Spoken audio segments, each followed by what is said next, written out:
Passionnés de vol et de course au large, bonjour et bienvenue dans ce nouvel épisode d'Actu Large, l'émission où je vous résume l'actualité de la course au large tous les mercredis à 18h. Alors oui, je sais, je suis revenu dans mon décor habituel, le décor que j'avais tout le temps au début. Donc là, devant ma porte avec Charal, le Groupama au-dessus, Thomas Ruyant avec son ancien bateau, là l'ancien bateau d'Yann Eliès. Enfin voilà, c'est le décor habituel sauf que je suis quand même à la perche, donc c'est pour ça que ça bouge un petit peu. Bon, du coup, dans un premier temps, on va parler de Conrad Coleman, qui a malheureusement renoncé au Vendée Globe, qu'il a annoncé dans un post sur Facebook. C'est triste, c'est un super type et un super marin avec des beaux projets. Et malheureusement, la triste loi du sport l'a rattrapé, donc il ne participera pas au prochain Vendée Globe, faute de sponsor.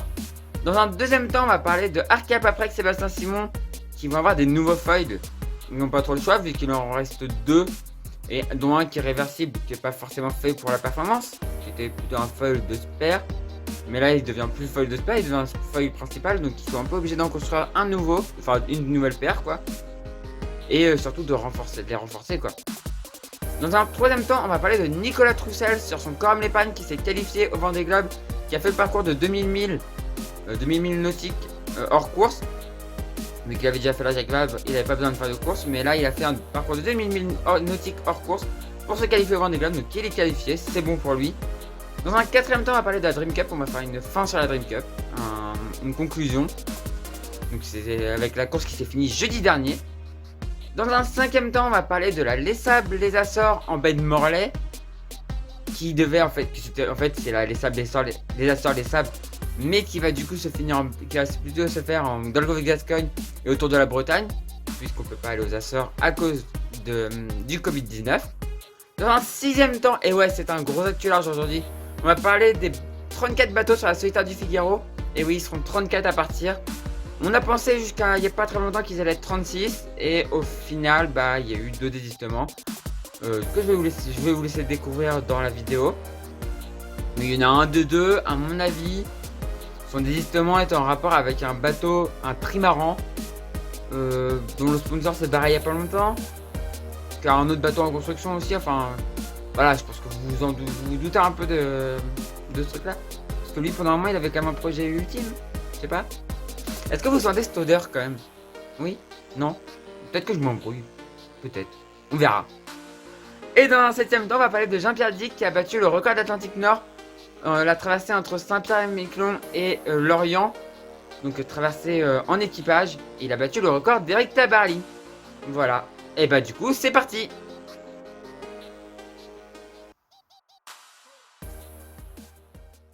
La triste nouvelle est tombée via un post Facebook sur le profil de Conrad.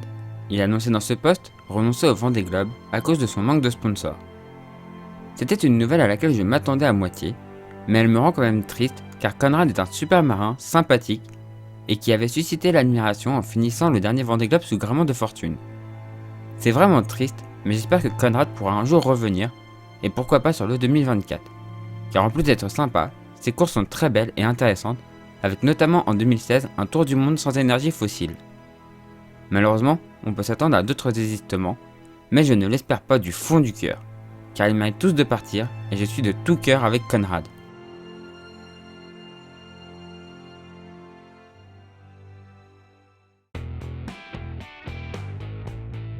On parlait la semaine dernière de la casse du foil de Sébastien Simon sur la Vendée Arctic Les Sables. Cette semaine, on a appris qu'une nouvelle paire de foils va être en construction et sera implantée sur le bateau un mois avant le départ du Vendée Globe. Sébastien Simon partira du coup sur sa qualification de 2000 milles avec son foil réversible et c'est lui qui devait être installé au retour de la Vendée Arctic Les Sables. Les deux sont en cours de renforcement pour qu'ils tiennent pendant la qualif. Malheureusement, Sébastien ne pouvait pas attendre de savoir ce qui a causé la casse de son foil, car on le saura peut-être qu'après le départ du Vendée Globe. Malheureusement, c'est risqué, mais Sébastien disait en interview que tous les facteurs de sécurité allaient être remontés afin que ça ne casse pas. Et en plus de rappeler que Armel Lecléache, le vainqueur du dernier Vendée Globe, avait changé ses foils peu avant le départ.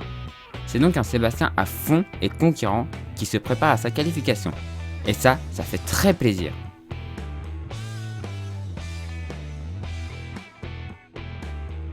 C'est officiel depuis le 23 juillet, Nicolas Troussel et son IMOCA Coram l'Épargne sont qualifiés après avoir réalisé un parcours de 2000 milles sous la forme d'un aller-retour vers les Açores.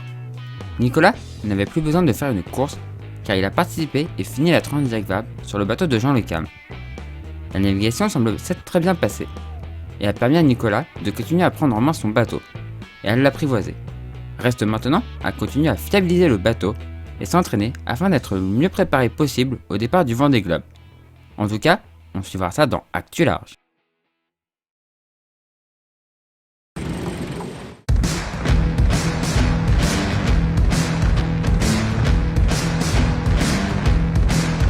La course s'est achevée jeudi dernier avec l'arrivée à 17h06 du Loup Rouge, plus vieux voilier de la flotte, qui remporte d'ailleurs la course en temps compensé dans sa catégorie. Ça a encore été une très belle course, et on espère que les prochaines seront aussi bien, voire mieux. En tout cas pour la Dream, rendez-vous dans 2 ans à Cherbourg ou à la Trinité, pour la prochaine édition.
On en parlait dans un précédent épisode d'Actu Large.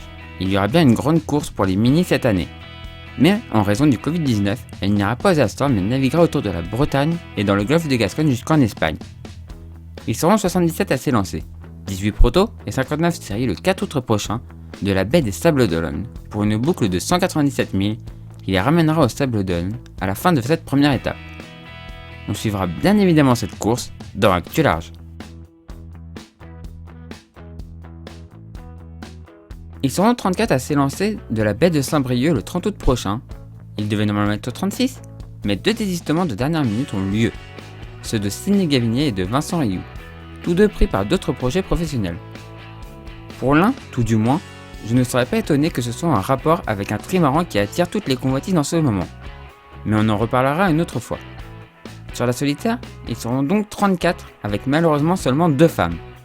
Elodie, qu'on a vue dans les voies de la Dream Cup, et Violette d'Orange, qui est connue pour avoir traversé la Manche en optimiste à l'âge de 15 ans. Il y aura aussi 8 bisous, qui sont des skippers qui courent leur première solitaire. Il y aura un Irlandais, un Suisse, et le reste c'est des Français, avec notamment les 2 filles. D'autres reviennent avec l'objectif de faire mieux que l'année dernière. C'est le cas de Benoît Auchard, Robin Marais et Tanguy Le Turquet pour ne citer que. Ils seront enfin une dizaine à se battre pour une victoire, qui pourrait être leur première ou pas. Je pense notamment à Yann Eliès, Armel Leclage, Fabien Delahaye, Corentin Douguet, Fred Dutil, Sam Goodchild, Adrien Hardy, Gilda Mahé, Alexis Loison, Xavier Macaire, Eric Perron ou encore Martin Lepape, que des habitués au circuit capables de faire une très belle course. En tout cas, j'ai hâte que le 30 août arrive pour suivre la course. Ça va être évidemment une course à suivre sur Actu Large.